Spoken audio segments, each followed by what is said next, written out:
பிதாவாகிய தேவனே ஸ்தோத்திரம். கர்த்தராகிய இயேசு கிறிஸ்துவே ஸ்தோத்திரம். சத்திய ஆவியாகிய தேற்றரவாளனே உமக்கு ஸ்தோத்திரம். இந்த நாள் முழுவதும் என் கரத்தை பிடித்து என்னை பாதுகாத்ததற்காக உமக்கு நன்றி தகப்பனே. இன்று நீர் தந்த ஆரோக்கியத்திற்காக, நல்ல உணவுக்காக, ஆத்தும நன்மைகளுக்காக, அதிசய நடத்துவதற்காக உமக்கு ஸ்தோத்திரம் செலுத்துகிறேன். உமது மிகுந்த கிருபையினுடைய மகத்துவத்தின்படியே இந்த நாளில் நான் செய்த உமக்கு பிரியமில்லாத செயல்களை மன்னியும். கர்த்தாவே, நான் சமாதானத்தோடு படுத்துக்கொண்டு நித்திரை செய்யும்படி என்னை சுகமாய் தங்க பண்ணும்.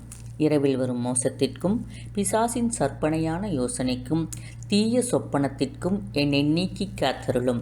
எல்லா புத்திக்கும் மேலான தேவ சமாதானம் என் இருதயத்தையும் சிந்தையையும் கிறிஸ்து இயேசுவுக்குள்ளாக காத்துக்கொள்ளும். என் ஆத்துமா, சரீரம் மற்றும் எனக்குண்டான யாவையும் கையில் ஒப்புவிக்கிறேன். என் சோர்வுகள் நீங்கும்படி எனக்கு அயர்ந்த தூக்கத்தை தாரும். ஆமேன்.